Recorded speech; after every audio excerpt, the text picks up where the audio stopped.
Okay. I'm here to ask you some questions about PTSD, both of you two. My mentor, Dustin Downing, and his friend, Ben. Okay, how did you guys get PTSD?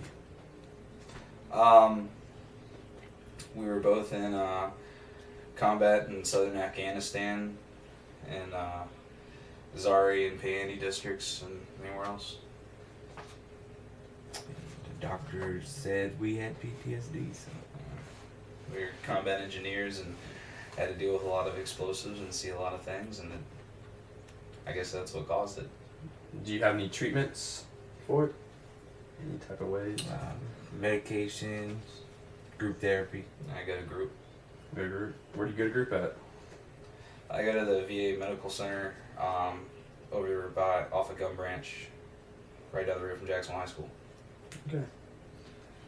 How was the transition from combat to back home here?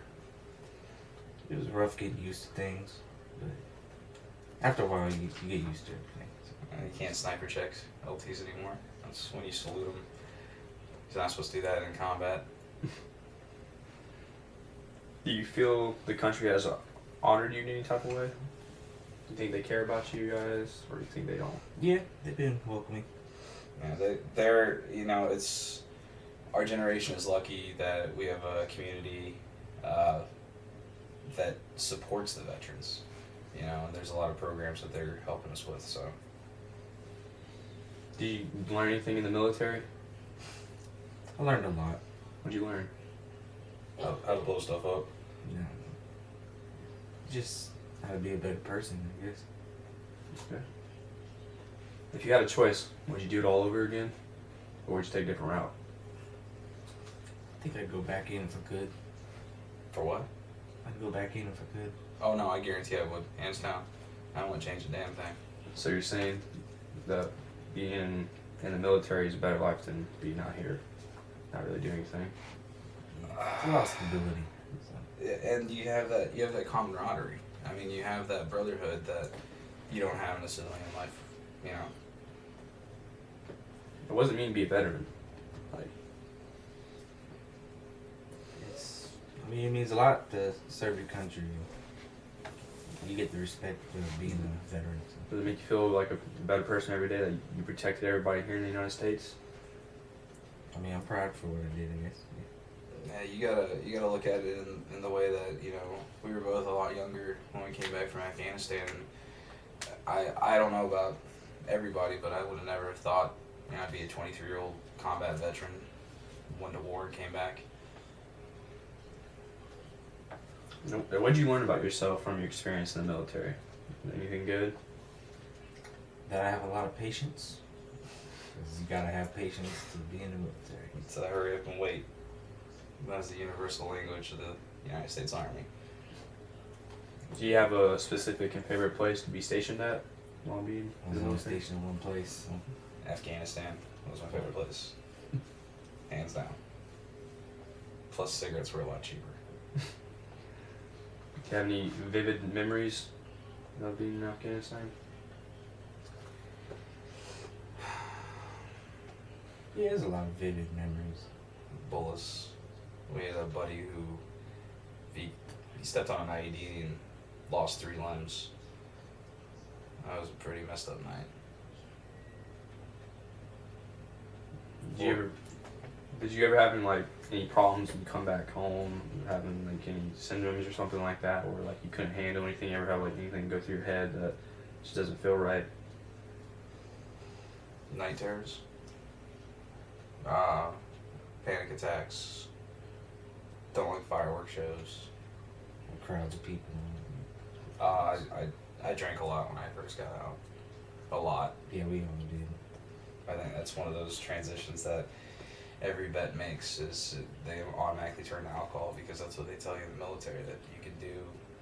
You can do that. You can soothe everything with booze, and definitely that was the fastest way to try and treat it. So there have been ways of people that can't really handle it, that kind of don't want to live the rest of their life like that. They try to commit suicide or some stuff like that. What would you say about that?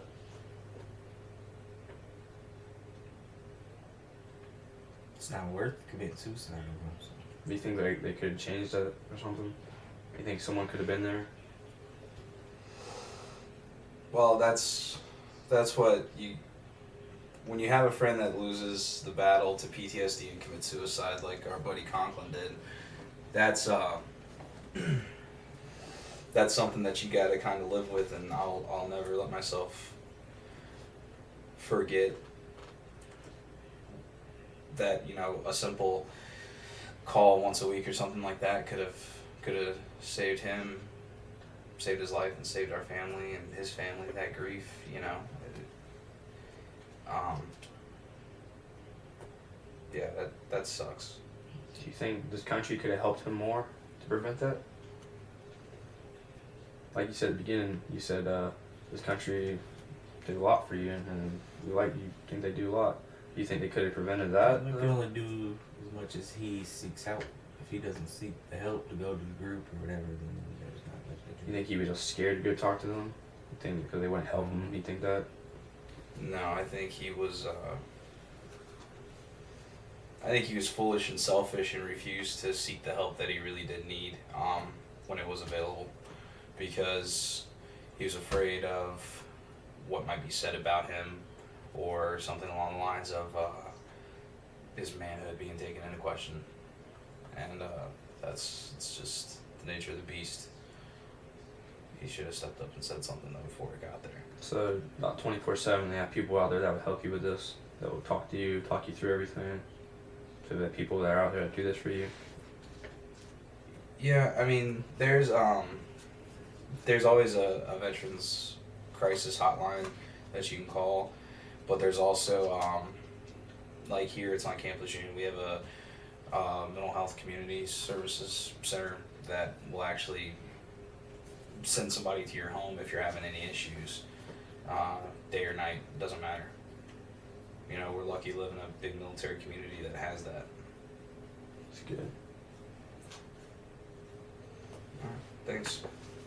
Thanks, you guys, for coming out and taking time. Let me ask you these questions. Hope y'all have a nice day. No problem. Me too.